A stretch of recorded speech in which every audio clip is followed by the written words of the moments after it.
ये कहानी एक सच्ची घटना पर आधारित एक फिल्म की। और इस मूवी की स्टार्टिंग में एक झोपड़ी दिखाया जाता है जहां दो प्रेमी खुशी खुशी रहते थे। हस्बैंड का नाम मिकोला और वाइफ का नाम नास्तिया है। मिकोला एक टीचर होता है जो पास की स्कूल में बच्चों को मैथ पढ़ाता था। वह एक अच्छा टीचर होता है और सभी बच्चे उससे काफी खुश थे, केवल एक के जिसका नाम था ईवान। ईवान एक बदतमीज बिगड़ेल किस्म का लड़का था और वह मिकोला को हर तरीके से नीचा दिखाना चाहता था, लेकिन इससे मिकोला को कोई प्रॉब्लम नहीं था। और एक दिन मिकोला जब स्कूल में था तब वह टीवी पर देखता है कि रसिया ने यूक्रेन पर हमला कर दिया, जिससे रसिया कई जगहों पर कब्जा भी कर लिया है। मिकोला जब शाम को घर लौट रहा था तब उसे पता लगता है कि उसकी वाइफ नास्तिया प्रेग्नेंट है। ये जानकर उसे काफी खुशी हुई और उन दोनों ने मिलकर इस खुशी को सेलिब्रेट भी किया। अगले दिन मिकोला अपनी वाइफ को बाय बोलकर अपने काम पर निकल गया, लेकिन जब वह रास्ते में था तब उसने दो सैनिकों को देखता है, लेकिन मिकोला ने इस पर ज्यादा ध्यान नहीं दिया और फटाफट से अपने स्कूल पर पहुंचता है। लेकिन जब वह स्कूल के अंदर गया तो उसे पूरा स्कूल खाली मिलता है। तभी वह टीवी पर न्यूज़ देखता है कि रसिया ने उसके शहर पर भी कब्जा कर लिया है और अब उसे एहसास होने लगा। उसने रास्ते में जो सैनिकों को देखा था वो असल में रसिया के सोल्जर थे। ये सोचकर उसे अपनी वाइफ की चिंता होने लगी और वह फौरन अपने घर को भागता है। जब मिकोला घर पहुंचता है तो उसने उन दो सैनिकों को देखता है तो उसकी वाइफ को बुरी तरह से पीट रहे थे।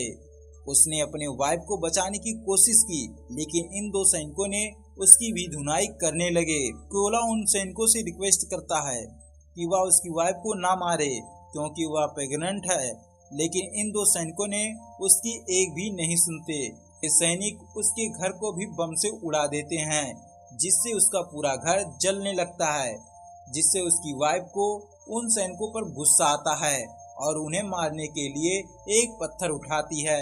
ये देखकर उन सैनिकों ने गोली चला दी, जिससे नास्तिया की तुरंत मौत हो जाती है। अब अपनी वाइफ को मरता देखकर मिकोला पूरी तरह से टूट गया और वह फूट फूट कर रोने लगता है। ऐसे ही कुछ घंटे बीत जाने के बाद वहाँ दो यूक्रेनी सैनिक मिकोला के पास आते हैं। उन्होंने मिकोला की पहचान करी और एक कब्र खोदकर नास्तिया को दफनाने में उसकी मदद की। और तभी मिकोला रसिया आर्मी से बदला लेने की कसम खाता है और वह यूक्रेन की फौज में शामिल होने का फैसला किया। इसके बाद ये दोनों सैनिक मिकोला को लेकर अपने बेस पर पहुंचते हैं, लेकिन जब उनके सीनियर ने मिकोला को देखा तो वो काफी नाराज हो गए और उसे फौज में भर्ती करने से मना कर दिया, क्योंकि उन लोगों को डर था कि कहीं मिकोला कोई जासूस तो नहीं है। तभी मिकोला ने अपनी पूरी बात बताई और उसे यकीन दिलाया कि वह रशियन सैनिकों को मारकर इस देश को आज़ाद करना चाहता है।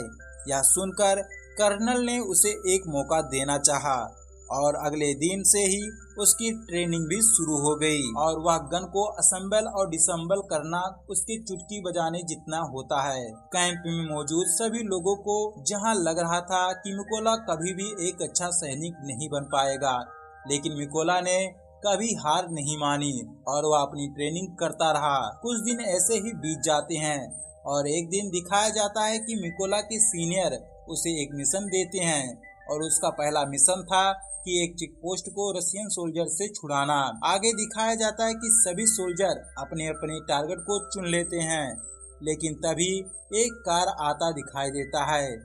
तब कर्नल मिशन को रोकने की बात करते हैं और सभी वहां पर वेट करने लगते हैं कि उनके साथ रशियन आखिर क्या क्या करते हैं। तभी उस कार से दो कपल निकलकर बाहर आती हैं। रशियन सोल्जर उनकी आईडी और पासपोर्ट को चेक करने लगता है और उन्हें बुरी तरह से मारने भी लगता है। ये देखकर कर्नल सभी सोल्जर को गोली चलाने का ऑर्डर दे देता है और तभी एक एक कर सभी रशियन सोल्जर जमीन पर ढेर हो जाते हैं और इनका पहला मिशन पूरी तरह से कंप्लीट हो जाता है और सभी खुशी खुशी अपने बेस पर लौट जाते हैं। एक दिन मिकोला को एक और मिशन पर भेजा जाता है, जिसमें रशियन आर्मी का सबसे ट्रेंड स्नाइपर को खत्म करना था। क्योंकि उसने यूक्रेनी कर्नल समेत कई सोल्जर को खत्म कर दिया था और सभी अपनी अपनी पोजीशन ले लेते हैं और मिकोला एक एक कर सभी रशियन सोल्जर को खत्म कर देता है। तभी मिकोला अपने साथियों से कहता है कि तुम लोग मेरा रास्ता साफ करो। ये सुनकर सभी एक एक रशियन सोल्जर को खत्म करने लगते हैं, लेकिन एक स्नाइपर बच जाता है जो रसिया का सबसे खतरनाक स्नाइपर होता है, मिकोला जिसको मारने आया था। तभी रशियन स्नाइपर चेक करता है कि आखिर क्यों कोई सोल्जर उसका जवाब नहीं दे रहा है। वह चेक करने के लिए छत पर जाता है तो देखता है कि रशियन स्नाइपर को किसी ने गोली मार दिया है। यह देखकर वह फिर से अपनी पोजीशन पर चला जाता है। तभी रशियन स्नाइपर की नजर मिकोला की वाइफ द्वारा बनाई गई लकड़ी के एंजल पर पड़ती है। तभी मिकोला ऊपर से कूदकर उस स्नाइपर को खत्म कर देता है। इस तरह वहाँ पर सभी रशियन सोल्जर मारे जाते हैं, लेकिन आगे दिखाया जाता है कि वह रशियन सोल्जर की एक यूनिट वहाँ पर पहुँचने वाली थी।